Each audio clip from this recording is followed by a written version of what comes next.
Welcome to the Private Practice Startup Podcast, where we help ambitious private practitioners across the globe to brand themselves and grow their dream practices. We chat with successful private practitioners, business coaches, and marketing experts, bringing you tons of practice building ninja tips. Visit privatepracticestartup.com for awesome resources, attorney-approved private practice paperwork, and our signature marketing e-course. Here are your co-hosts, Dr. Kate Campbell and Katie Lemieux. Hey there, Startup Nation. Welcome back to another episode of the Private Practice Startup Podcast. We are actually always excited to have you back if you're a loyal listener. And if you're brand new to us, we want to say welcome. We hope you guys joined us last week because we had a very, very, very special guest. Many years ago, but I think about 2 years ago now, we actually hired a virtual assistant from Africa, and her name is Ruth. And she has been a stellar superstar. And we thought it would be really cool to have her on the podcast talking about her experience as our virtual assistant and what makes an experience for a virtual assistant to, work, right? So how does that work? How do you guys have systems in place that really makes a good collaborative relationship? So you're going to hear it straight from the horse's mouth. So if you're thinking about hiring a virtual assistant, you're going to want to definitely listen to that podcast. Today, and actually next week too, so we have special 2 back-to-back podcasts where we're talking about entrepreneurship and parenthood. So today we have Sarah Strupp with us, who's a licensed marriage and family therapist, clinical director and owner of a group practice called Monarch Family Counseling.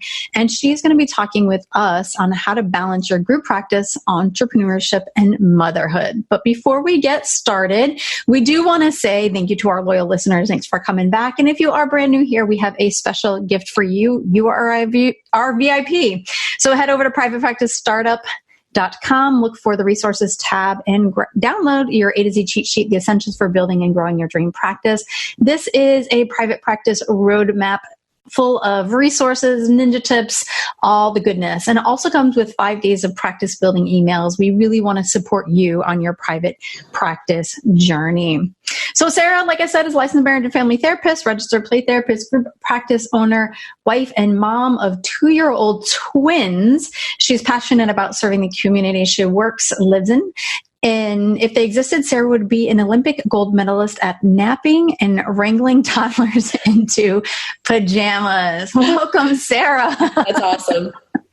Thanks for having me. Yeah, it's quite the workout to get twin toddlers into pajamas, guys. Don't underestimate that. It's like wrestling alligators, right? Oh, yeah. Yeah, they're really strong. What are your wrangling techniques? Well, first of all, there's 2 of us. There's me and my husband. If it's just one of us running solo, there are no rules. It's whatever you can to wrestle them into that and into their beds. So it's very in the moment process. So you do what works in the moment. Awesome. Yes. So what is life like with 2.5-year-old twins, just in general? Oh man. I mean, it's wild. I mean, it's so fun. They're at that age where they have their little personalities and more opinions than they can verbalize. So it's so fun, but it's also so crazy. I mean, one melts down, the other melts down. They're best friends and best frenemies and, pushing boundaries and trying to figure out how to regulate themselves. So in general, it's crazy, but it's so fun most of the time. And what's interesting is actually Sarah has joined us for our first round of our marketing e-course and coaching. And so it's funny because we get on the podcast today and we're here on Zoom and she's all done up and her hair's down and she has clothes on because usually she's dodging in and out of hitting the mute button and trying to run away from her toddlers. And, when she, wants to share something or we're coaching her, she turns it on and we hear the toddlers in the background. So that's just mom life, right? Yeah, they sometimes like to watch you guys. Oh, yeah? Yeah, so we'll have the video off, but they'll sometimes watch and they're interested. And sometimes I have to run and hide behind a closed door to talk. But we make it work mostly. Yeah. So, Sarah, how long have you been in practice? So I've been in private practice for a little over 2 years now. Tell us a little bit about your schedule and how you balance the mom role and then also having a group practice. Yeah, that's a great question. So even before I signed up for the marketing e-course, I knew that I had to have my ideal schedule, that it was going to be so important to balancing motherhood and my practice. So right away, I kind of came up with a schedule that worked for me, that worked for like my husband's work schedule, that worked for our childcare. And I've really had to stick to that. And so right out of the gate, I had my ideal schedule in mind, and that's what I stick to. Tell us what that ideal schedule is. So back when we first developed it really was dependent on childcare, and it's just kind of stayed that way. So I work Tuesdays and Wednesdays from about noon to 7:00. Kind of trying to drop my 6:00 appointments right now.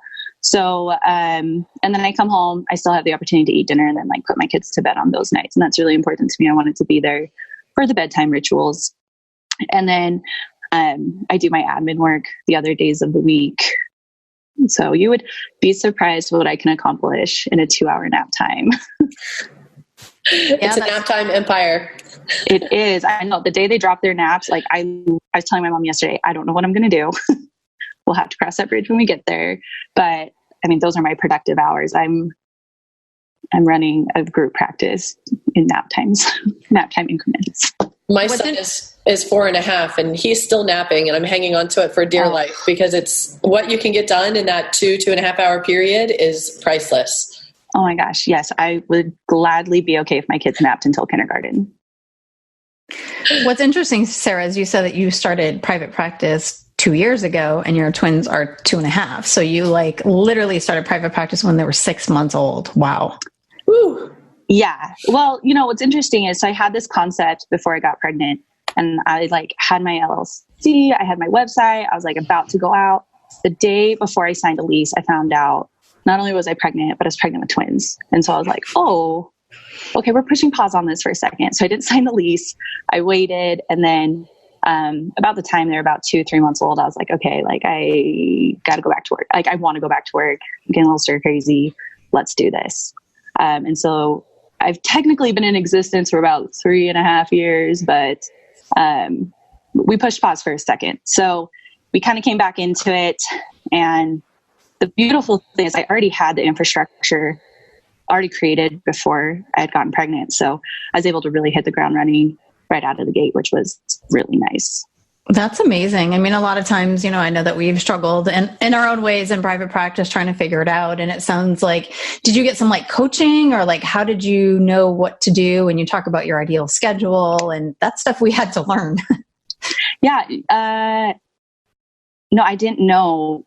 I didn't know exactly what I was doing. I didn't know there was a word for that until we were sitting in our marketing course and they're like, create your ideal schedule. I was like, oh, that's what I did. Okay. Like good for me. Like 2 years ago. Yeah. Like there's a name for that. So my husband is super awesome. He's an amazing support. He started his own little LLC, to do some consulting work back in the day. So he knew how to help me get set up with the state. I had other like mentors in the therapy world that I was able to reach out and be like, okay, how did you get set up with payroll? Like who did you recommend for this and that? And so I really tapped into my network and my husband's, knowledge base to get going. And, he has a software development background. So he built my website and like, it was just a relatively smooth process, which I am so grateful for. You guys are kind of like the dream team. He said that last night. We were tinkering kind of with like another business idea, and he's like, "We could do it. We could do it." And I'm like, "Oh, like, I don't know." He's like, "Oh, who else can do it but us?" I'm like, "That's really great. Let's talk about time later." So yeah, I mean, it worked out so great. Like he's got a really great business mind. I like to think I bring value to the table with my therapy mind, and so we make a really good team. Nice. What would you say is one of the most difficult things about not only being a mom, but a mom of twins, but also a business owner? I think it really is that balance of time. I mean, I could very easily get sucked into business. I mean, as I've been rewriting some content for my webpage, or, I've recently gotten sucked in to developing infographics for rack cards for like community events. And it's really fun and kind of satisfying to sit on my computer and like get all the graphics and the statistics that I want on there. So I could really get sucked into that day in, day out. I could get sucked into therapy. I love helping people. I find meaning in my job. I could easily do that. I love my kids, and there are some days where I'm like, maybe I do want to be a stay-at-home mom. I really don't, but some days I think maybe I do. And so for me, it's just really finding that balance between I have my time with my kids, and that is precious, and I utilize that to its full potential. And then I set parameters around my business and my professional life so that I really can find joy in the balance. When I first became a mom and I was trying to balance having a group practice, having an online business, and then being a new mom, I had a hard time with mom guilt. I know mom guilt's a very common thing. It's the struggle is real. And when I love what I do for work. I also love being a mom. And so it's like the two tear at each other sometimes. And when I first was navigating all of this, I would have so much guilt about, if I wasn't at home and I was focusing on work, not being home for my son. And then when I was at home, what was I missing with work? And I had a really hard time kind of navigating that. And it took me a while to learn that. I'm wondering if you had any struggles in terms of your own journey with the mom guilt popping up. Oh yeah, for sure. I tell a lot of the women I work with, like, mom guilt should be like an actual DSM diagnosis. Like, it is very real. It is pervasive. And like, gosh, like, it really messes with you. And so like, I really did struggle with the mom guilt at first. And I have some like mantras I use to kind of help me manage that now. I mean, there are days where like, it's just out of control and I can't do anything about it except for snuggle my kids and get through to the next day. But I remind myself that like, in this moment, I am mom, and that's what I'm doing. In this moment, I am business owner Sarah, and that is what I'm doing. In this moment, I'm therapist Sarah, and that is what I'm doing. And then, I also recognize there's so much value to having other people in my kids' lives too. Dad's home with them now, and they're in this like daddy phase, which I'm pretty okay with, especially in the mornings. They just want daddy. I'm like, that's okay. Like, that's fine. And so like, they get great dad time, and then they have a babysitter. And sometimes I feel really guilty that my kids are with a babysitter, but they love playing with her, and she tosses them in the air and they play games and do Play-Doh, and like, they get a lot of value out of just hanging out and having fun with someone who might have like a little more energy than I do. And so I like to think that they're getting a lot of fun and well-rounded experiences by not just being with me all day, every day. I like how I manage it. Yeah, I like your mantras of how you give yourself permission to stay in the present and just be in that role in that moment and just focus on that. Because the other roles can just be there kind of like in your head fighting all the shoulds, So that's a really cool suggestion for all the new moms out there. Curious, Sarah, I think about like, talking about boundaries and stuff like that. What are some of your like non-negotiables when it comes to your kids and family and or business? Yeah, no, that's great. So I kind of categorize my boundaries into like professional, personal, and business boundaries. So like, business boundaries wise, I don't check my email on weekends. I ask my employees not to text me on weekends. If it's like what we call a red flag, like you call me, you text me, you blow up my phone. Otherwise, if it can wait, you email me. I don't let clients text me. I hold my no-show rates. Like I try to value my time. I value my time more than ever as a parent and as a business owner. I value my time. So I really try to make sure that, I try not to work unless it's nap time. I do check my emails probably more than I would feel comfortable with, but, it's just all about making sure that I'm trying to stay in the present as much as possible. I have this this feels like really first worldy, but I have a separate cell phone for work. I know a lot of people get like a separate phone number and keep it on the same phone, but I couldn't do that because I was getting like texts and voicemails and it was just a lot. So I have a separate work cell phone that I check once a day. That's amazing. I thoroughly ignore it. No, that's great because that's like a demonstration of clear boundaries. And sometimes we actually need to create a physical boundary. Like it's not enough to be like, okay, I'm not going to go on Facebook, but we'll take the app off your phone. You know what I mean? If you're trying to create a boundary, sometimes we just have to do physical type boundaries. So before we go any further, let's just take a quick break for our sponsor. If you're in private practice, you wear a lot of hats. And some of those hats are totally great, but some, like filing taxes and running payroll, for example, not so great. That's where Gusto comes in. They make payroll, taxes, and HR actually easy for small businesses like your private practice. Fast, simple payroll processing and benefits and expert HR support all in one place. Gusto automatically pays and files your federal, state, and local taxes so you don't have to worry about it. Plus, they make it easy for you to add on health benefits and even 401ks for you and your team.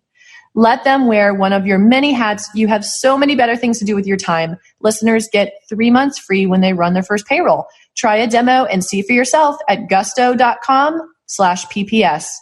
That's gusto.com/PPS. Are you feeling stuck, overwhelmed, and frustrated, not knowing where to start or how to grow and scale your private practice? You've spent years in school and a ton of money getting your degree, but you weren't taught the necessary branding, marketing, and entrepreneurial skills needed to be successful in private practice. We get it. We've been there. We're Kate and Katie from the Private Practice Startup. We've spent a crazy amount of money and over a decade learning and perfecting a proven marketing strategy that works. Let us teach you the step-by-step proven system to help you fill your practice with the clients you love and live the life you've always dreamed of. Visit privatepracticestartup.com. Look for the e-course tab to learn more and see the amazing results our coachees have been achieving. So let's continue the conversation. So you're saying like non-negotiables about personal and work. And what about some non-negotiables?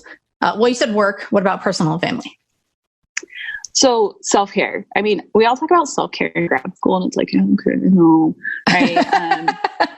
Or, you know, self-care is kind of that trendy thing right now where it's all about like chocolate cake and bubble baths.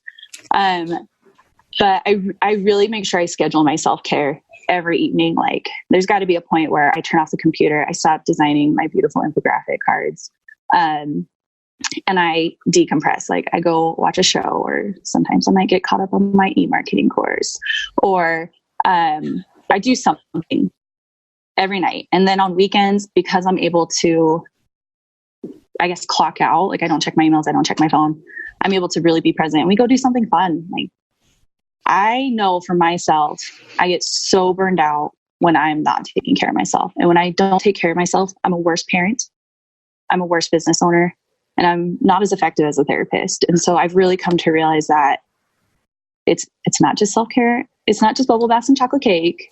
Like if I don't take time to just decompress and breathe and just be me, just be Sarah, not even mom, not wife, not business owner, not therapist. If I don't take time to be just Sarah, I'm not effective in any other area of my life. Over the past 2.5 years, as you've been really working at that balance between mom and business and entrepreneur, what have been the biggest lessons that you've learned along the way?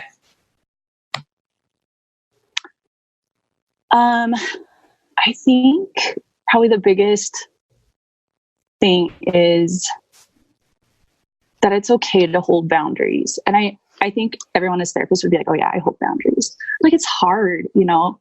Like you want to be a good boss, you want to be a good mom, you want to be a good therapist. And we care, like that's our job, right? We care so much. So I think sometimes the practicality of setting boundaries is harder than it is in theory. And so I've gotten to the point where like, I'll just say no and I'll just be direct about it. Like, I don't want to waste other people's time. I don't want to waste my time. I'm kind, I'm respectful, but like, I'm so much more comfortable saying no or establishing a boundary of, hey, like, I don't do texts in the evenings, because my time is precious. I watched that Brene Brown Call to Courage recently. And like the first sentence she said that just really struck me was, time is our most precious, non-renewable resource. Mm-hmm. And since I've had kids and had my practice, that's so true. And so my time is so precious, so valuable. And I want to make sure that I'm present and using it well. And I want to be authentic and honest in that I don't always balance well. But I try. And when I don't balance well, I feel it and I immediately course correct. Mm-hmm. And how do you course correct? Like, how do you recognize it? And then what do you do to course correct? So I feel it. Like I get anxious. I start having nightmares about work. Do you guys ever have that? I used to, yes. I don't think I had early on in my career, but I wasn't a therapist yet. I was a case manager. But I will tell you, I used to have, for anyone ever in the restaurant business, I used to have the weed dreams. So if you know what that is and you work in the restaurant, that's like in the middle of the night where you wake up at 4 a.m. and you're like, I forgot to bring table 64 mustard. Those are the work dreams I used to have. Well, I don't have nightmares about mustard, but I definitely will sometimes have nightmares about like, oh my gosh, I forgot to print out extra releases of information and whatnot. So when I start feeling anxious, when I start feeling disconnected from my meaningful relationships, when I'm starting to get a little more anxious, when all I'm thinking about is work, like, oh my gosh, what about this? What about this? What about this? Like, I probably more than anything, I physically feel it. And that's when I'm able to be like, okay, it's time to take a step back. It's time to invest in that self-care. What can I delegate? What can I push off? What needs to take priority today? And then develop a plan from there.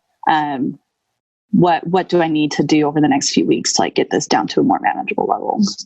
What are some of the things that you've delegated in your business to have more personal time and more family time? Oh my gosh, Kate, look, guys, I'm going to totally admit this. I'm kind of a control freak. Like, I like things a certain way, but the best thing I've done for my business is delegate. And I feel so great about delegating. I've really found this like super awesome team, be able to call them and be like, oh my gosh, this is going on. Can you take it? And they do. So I have an amazing biller. I have an amazing admin. I have an amazing therapist. And so when stuff is going down, I'm able to say, okay, we got some stuff going on. Can you go handle XYZ? Can you go handle this? Can you go handle that? I'm going to go do this piece. And it really enables me to have more space to focus on what needs to be focused on. And it really has helped my business grow.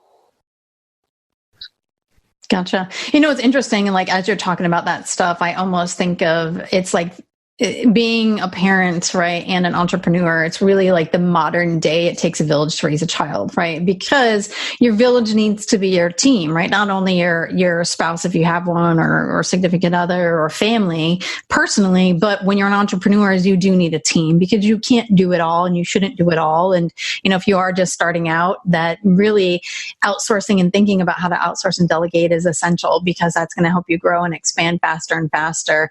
And, it's interesting, like, no matter how many conferences I attend or trainings I attend on business growth and development, they're always talking about that is, we come in as like the technician, right? The E-Myth book, right?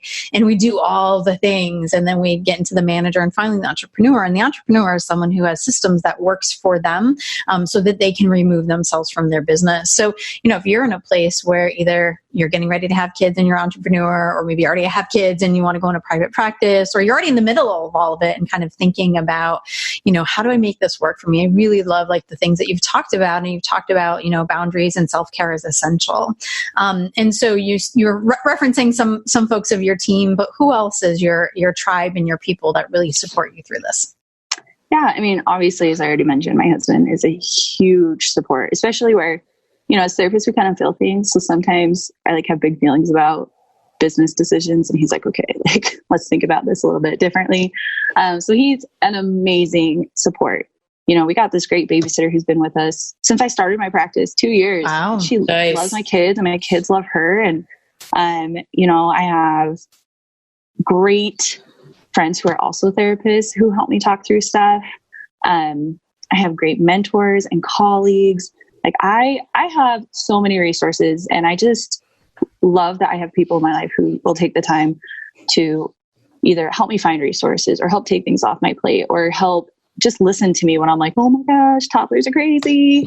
And so I have that in my professional life. I have that in my personal life. And then I just have that just as a therapist and having a good network of colleagues. And if you were to kind of now that hindsight being 2020, if you were to go back, here you are, you're pregnant, you're thinking about starting a private practice, what might you do differently in the beginning? Oh my goodness. If anything. That's a really good question. I don't know if I can answer that because there are days where I don't know that I'm doing the exact right thing. And there are days that I'm not balancing perfectly well. And there are days where I forget to do self-care until like 11 o'clock at night and I'm like taking deep breaths. And so I very much view this as a journey. And at some point, maybe I'll be able to look back and be like, oh, I should have done this or that. But so far, it's just been a wild ride. I'm holding on to, the lap bar. And so far, things have gone well. If my kids end up in therapy in like 10 years because mom was gone 2 days a week and talked about, marketing strategies and, return on investments, then that's a different story.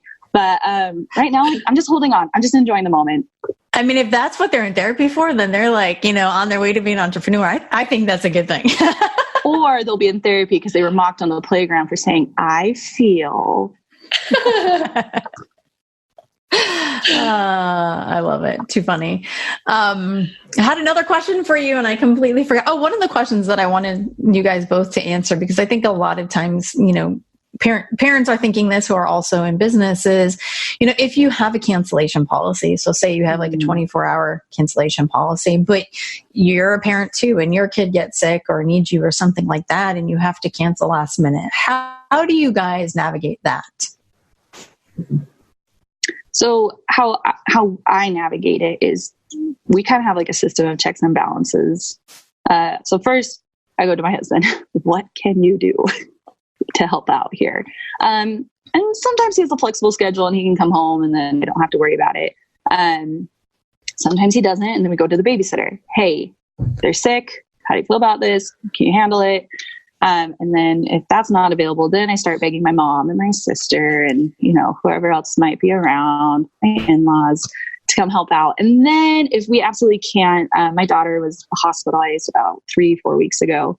And ultimately I call my admin. I'm like, oh my gosh, I can't see clients. Will you please help me out? And, most of the time people are so understanding. And so I just kind of go down the list, and if worse comes to worse, we cancel. But, luckily, because I do have like a good network and a good tribe, I've really only had to do that like once or twice over the last couple of years. Gotcha. So you got like a legit phone tree. Yeah, I really do. Like, who can help you? If not this, then this person. If not this person, then this person. Kate, how would you answer that question, Kate? Yeah, in case you guys are listening and you're wondering why I sound so strange today, I sound kind of froggish, like a sexy frog, maybe. I don't know. I don't know if sexy and frog go together, but yeah. I'll give it to you. I have been fighting a cold, but I really wanted to show up for this awesome podcast with Sarah today. And so excuse my voice. I've had a similar process to Sarah, and it's always stressful. It's gotten a little bit easier over time as I've lowered my caseload and I don't have as many clients. When I was seeing 20, 22 clients a week and having an online business and having a baby at home, and when the baby would get sick, everything, sometimes I would just have to cancel my day and I wouldn't be able to find coverage. Or my husband and I would do the divide and conquer thing. He'd take a few hours, I'd take a few hours. And we didn't have a lot of help with family, but we did have some nannies. And sometimes they're open to being with your kid when you have a sick child. Sometimes they don't want to be anywhere near it. So it's just you kind of have to just go with the flow and figure it out on the fly, but it can be really, really stressful.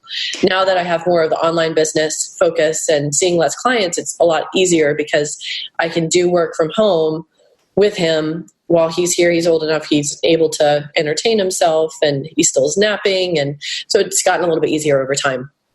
And one of the things too, I assume, is sometimes maybe you can even reschedule the client, do an online appointment, do a phone appointment. So with technology, it's really assisted us as well in the advancement of that. Have you guys ever had a situation where like a client's upset, like, well, you canceled last minute and you charged me, and how have you handled that? I haven't ever had a situation like that where someone's been upset with me canceling, because it's been so few and far between.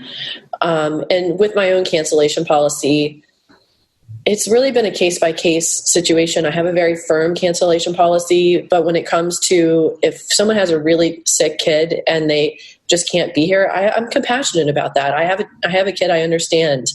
And if it's something that's really out of their control and they're just not able to do a phone session or have someone else watch their child so they can come to session, then I might waive that fee. So it really just depends. Nice. Yeah, Sarah?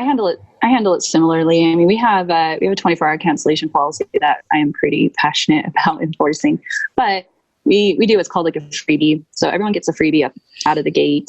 But then also kind of like what Kate said, it's I mean, we've had people who have had funerals and it's like, I'm not going to charge you because you had to go to your grandpa's funeral, and things like that. So we kind of handle it similarly, but also most of the people are like so kind when I tell them, I'm so sorry, I have a sick kid. And usually the next session, like, is your kid okay? I'm like, oh, thanks for asking, So I think most people get it. And I haven't had a situation yet where someone's upset, but most people get it. A lot of people are parents too, or have things that happen out of their control.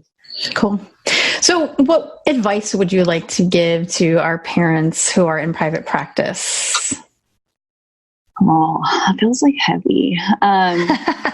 Then I feel a little imposter-y and like, who am I to be giving advice? Just go for it. Like, have your people, have your tribe, have the people you can rely on to help you. Like, don't be afraid to not pursue your goals because you're trying to figure out how to balance parenthood and business. Sometimes you got to get creative. Like sometimes, we're watching Netflix and I'm trying to email people and figure things out. Right. Sometimes I hide in the closet to participate in marketing courses. So like, don't be afraid. Find your people and go for it, and have your ideal schedule and be present. Sometimes I remind myself like the most important work I'm doing is within the four walls of my home. And so I focus on that. When I'm in my office, this is my work. When I'm, doing my nap time, like admin stuff, like that is my work. And so just being in the present, go for your goals, develop your tribe, self-care, and boundaries. Like, gosh, I don't feel like I really understood what boundaries were until I was out of grad school. Like, it sounds great in grad school. And then like you actually get into it and you're like, oh yeah, okay. People should not be texting me at 3 a.m. when they're having a fight with their spouse. Like, that's weird. Oh yes, I need to hold my cancellation policy because my time is valuable and I want to get paid too. So just boundaries, self-care, find your tribe, do it. Don't be afraid. If you mess up, there's other therapists who can therapize your family and children. I heard this great quote once that said something to the effect of, don't make your kids the excuse, make them the reason, right? And I think parenthood as well as business and entrepreneurship is sometimes it's on the fly, right? And really just jumping in and getting your feet wet and being in the experience, that's where we really learn the most. And, like you said, we're here to support you. I mean, that's our passion at the Private Practice Startup, and really helping therapists build and grow their dream practice wherever you are at, in whatever stage you're at, and wherever you are at in your life, right? So, Sarah, we wanted to just thank you for joining us for this really fun opportunity and your willingness to actually say yes. And actually, the cool thing is our next guest, which is going to be Matt. He is the father, I believe, of quadruplets. So it's interesting that we picked two parents who have multiple. So he'll share his experience of being an entrepreneur, private practice owner, as well as being a dad. So he'll join us next time for that podcast. But before we go, we want to make sure we do our Startup Nation superhero shout out. Yes, we'll give our superhero shout out to Carol Park. Carol says, this podcast is informative and entertaining. There's no better dynamic duo born to be our Startup Nation's fearless leaders. Wow. I know. Kate and Katie are well-versed in all things private practice, and the depth of their industry knowledge and passion is invaluable. Any opportunity to chat, listen, and learn with these two is well worth the time. I confidently brave any arena with you by my side. Oh, Carol, that's so sweet. We really appreciate the love, and we love to give you our superhero shout outs.